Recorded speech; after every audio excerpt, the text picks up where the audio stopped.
Hello दोस्तों, नमस्कार। आज मैं पंडित हजारी प्रसाद द्विवेदी जी के विषय में कुछ बताऊंगी।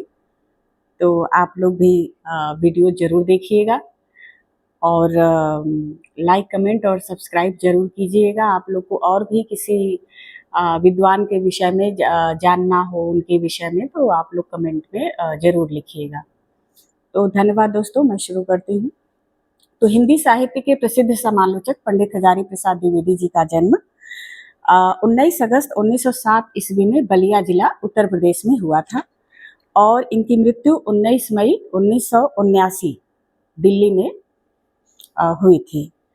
तो जो द्विवेदी जी थे वो हिंदी साहित्य के महान निबंधकार, समालोचक और उपन्यासकार, विद्वान रहे हैं और भारतीय सांस्कृतिक, जो हमारा सांस्कृतिक जीवन है, जो भारतीय इतिहास का समय रहा है, उसके बहुत बड़े मर्मज्ञ विद्वान ये रहे हैं।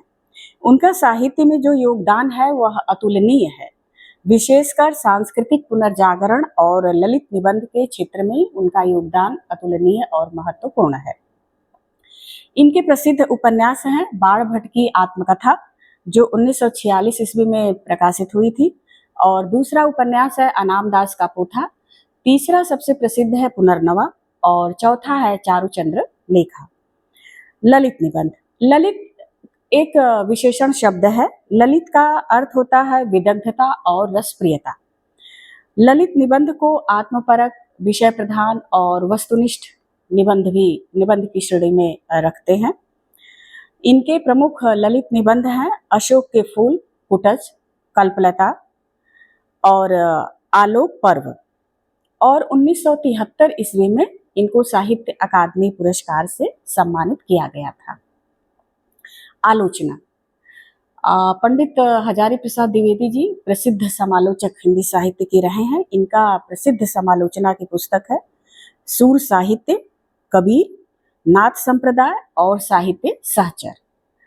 इतिहास और शोध परक पुस्तक इनकी दो है, हिंदी साहित्य की भूमिका और हिंदी साहित्य का आदिकाल। दोस्तों, हिंदी साहित्य का आदिकाल आप अवश्य पढ़ें, बहुत ही अच्छी पुस्तक इन्होंने शोध परक लिखी है। साहित्य में योगदान। द्विवेदी जी हिंदी में ललित निबंध की परंपरा को प्रतिष्ठित करने वाले प्रथम लेखक रहे हैं। इनके बाद विद्यानिवास मिश्र भी उच्च कोटि के ललित निबंध लेखक हुए हैं। इनके निबंधों में पांडित्य और सरलता का समन्वय दिखाई पड़ता है।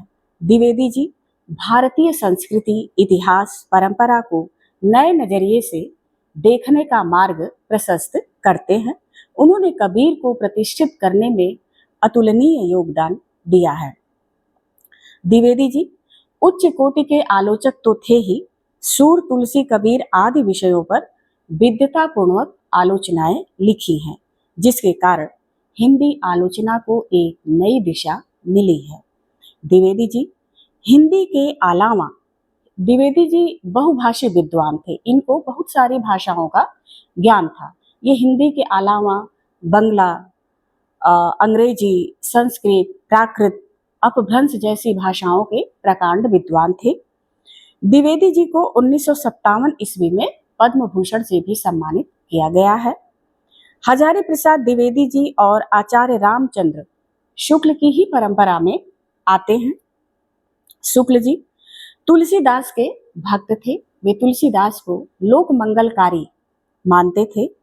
शुक्ल जी कबीर की प्रतिभा के कायल तो थे, लेकिन उनके काव्य की मार्मिकता के बारे में प्रायः वह लिखने में मौन साध जाते हैं। शुक्ल जी निर्गुण पंथ की ज्ञानाश्रय शाखा को लोक भूमि पर स्थित नहीं मानते हैं। और दोस्तों, हिंदी साहित्य में भक्ति काल का पुनर्जागरण कैसे हुआ, इसको लेकर के दोनों विद्वानों में मतभेद है। शुक्ल जी एक अलग विचारधारा प्रस्तुत करते हैं और द्विवेदी जी एक अलग विचारधारा प्रस्तुत करते हैं। शुक्ल जी का मानना है कि जो 13वीं से 16वीं शताब्दी तक भक्ति आंदोलन चला, दक्षिण से लेकर के नॉर्थ तक, उत्तर भारत तक, तो उसमें भक्ति के उद्भव को भारत पर इस्लाम की विजय से जोड़ा है। शुक्ल जी के अनुसार हिंदू जाति निराशा के कारण भगवान की भक्ति करने लगी थी, लेकिन द्विवेदी जी इसका विरोध करते हैं और इसका ऐतिहासिक आधार प्रस्तुत करते हैं। द्विवेदी जी का कहना है कि भक्ति का सामाजिक ऐतिहासिक आधार प्रस्तुत करते हुए घोषणा करते हैं कि इस्लाम न आया होता तो भी हिंदी साहित्य का अधिकांश भाग वैसा ही रहता जैसा आज हमें दिखाई पड़ता है हमारे साहित्य में। उन्होंने कहा कि हिंदी साहित्य के इतिहास को लोक चिंता के संदर्भ में देखने का इन्होंने पूरी तरह प्रयास किया है और भारतीय चिंतन धारा के स्वाभाविक विकास पर बल दिया है। उन्होंने वैदिक मत के समानांतर विकसित प्रवाहित लोक धारा के भी महत्व को समझने समझाने का प्रयास किया है। शुक्ल जी कबीर के प्रतिभा के कायल तो थे ही, इनके काव्य की मार्मिकता के विषय में भी वो काफी सचेत रहे हैं, लेकिन कबीर को प्रतिष्ठित करने में जो महत्वपूर्ण भूमिका निभाई है वह पंडित द्विवेदी जी ने ही निभाई है। इसलिए द्विवेदी जी कबीर की जो जुलाहा जाति वर्ण व्यवस्था के प्रति, समाज के प्रति जो विद्रोह और आक्रोश मिलता है कबीर की रचनाओं में और धर्म को लेकर जो पाखंड थे उसके विरोध में कविताएं कबीरदास ने लिखी है। उन विद्रोह और आक्रोश को समझाने का प्रयास द्विवेदी जी ने किया है कबीर पुस्तक में। द्विवेदी जी कबीर को साहित्य की भूमि पर नए सिरे से प्रतिष्ठित किया है। द्विवेदी जी कई भाषाओं के मर्मज्ञ विद्वान तो थे ही, कालिदास इनके प्रिय कवि थे।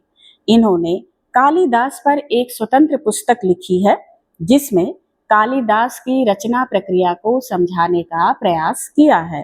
द्विवेदी जी समाजवादी विचारों के भी समर्थक थे।